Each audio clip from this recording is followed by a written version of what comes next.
Hi guys, so I'm back to wrap up the Read Your eReader Readathon Year 3, which I just completed. It ran from July 24th through August 14th. So the very first week of this readathon overlapped Booktubeathon. And the goal of it is basically to read as many ebooks as you can, because most of us have tons of ebooks that we've sort of accumulated, a lot of free ones, cheap ones, or whatever. And I have quite an accumulation between my Kindle and my Nook. During Booktubeathon, I happened to read an ebook, so I kind of utilized that one for this readathon as well, and that was Tashar Tolstoy. This is by Catherine Ormsby. It's a YA book. I talked about it during one of the vlog videos that I did for Booktubeathon, so I'm not going to go into it again, but I really did enjoy it. Once the Booktubeathon ended, I started reading more with just ebooks at that point, and my first book was a novella. This is The Dead House, Nada by Dawn Kurtagich. This is a companion novel to her debut novel, The Dead House, which I absolutely loved. It was one of my favorite books of the year I read it. That particular book was a YA horror book told through video transcripts and letters and criminal reports and all sorts of things, therapist notes and diary entries from a character named Caitlin. She has another persona called Carly. They sort of share the same body. One comes out during the day, one comes out during the night. And a friend of theirs was Nada. And after the events in that first book, something happens to Nada, but you're kind of wondering what happens next. And that's where this companion novel comes into play, where you can kind of see beyond that first book what happens to this last character after the events that she went through. And I was really glad that she wrote this. It was kind of a little bit closure for the reader. And I really did enjoy it a lot. If you happen to have read The Dead House, I definitely recommend you pick up the novella. It was enjoyable to read, like I said, and overall I gave it 4 stars.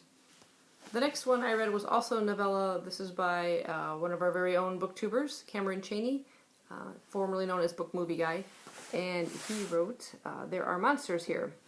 And this is a story of a family dealing with monsters. Each member of the family has their own monster, and no one can see that monster. They only see sort of the effects that monster has on their family members. It's told from the point of view of a boy in the family, and not about how he came to discover his monster, but as it describes in the synopsis, how he came to kill it. It's sort of an allegory about sort of like the demons within us, and he sees, like I said, the effects that each monster has on their own individual person and the members of his own family. And I thought it was beautifully written. I can't wait to read more from Cameron. I definitely hope he puts more work out there. And I highly recommend pick it up. It's really, really good. I gave it 5 stars. The first novel I completed for the readathon was The Venetian, and this is by Shani Struthers. It's kind of split between 2 time frames. It takes place in 2015 and also 1938. In 2015, we follow a couple, Rob and Lori. They're on a sort of romantic getaway in Venice, one of the romantic locations, but also apparently one of the world's most haunted places. And she's done some research in a location. She's always wanted to go there. Her husband has been there before, and she came across some facts about this island within the lagoon called Poveglia. Once a plague island. Thousands have died on that island, and then it was turned into an asylum, and again more people died on this particular island. They're discussing it at one point, and some people overhear it, and they're not happy to hear people discuss this particular island. Is technically off limits. But later on they meet a Venetian couple who starts talking about the island, having heard them kind of discuss it, and offer to take them there. They have been to the island, and they say it's really intriguing, you should go, and kind of convince them to go. The other time frame we take place in is 1938, where we follow a young Englishwoman by the name of Charlotte, recently married to a Venetian doctor, Enrico. He's got a position on this particular island working with a doctor, and it's a very great opportunity for him. The wife doesn't really want to go there. She'd prefer to stay in England nearer to her family, but it's a great opportunity for her husband, so she agrees to go to the island and also work in this asylum, because that's what's there at this moment, is an asylum. And things start to take a turn, dark turn you might say. She starts to sense something odd about the doctor he's working for, and a sense of unease and everything. And eventually these two storylines will meet.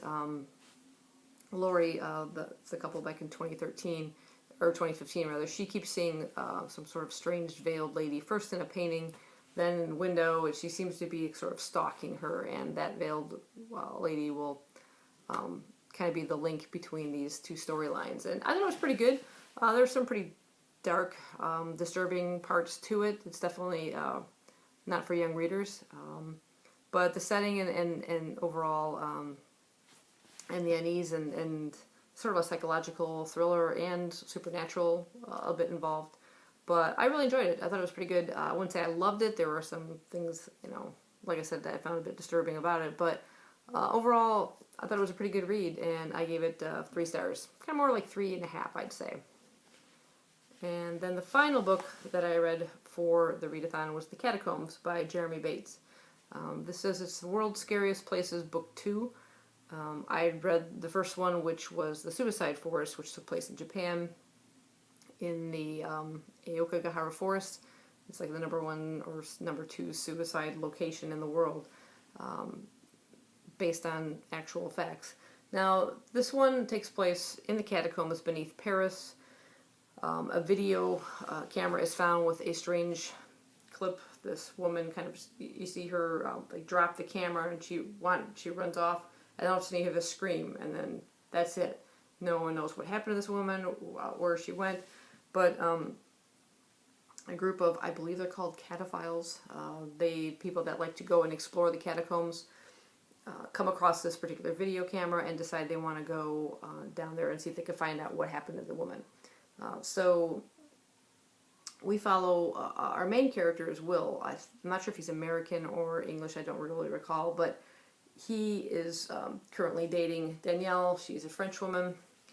There's another young man named Pascal. Pascal and Danielle are like cataphiles. They are constantly going in and exploring all the different little nooks and crannies of the catacombs, all the labyrinth areas, and they know quite a lot about the particular area.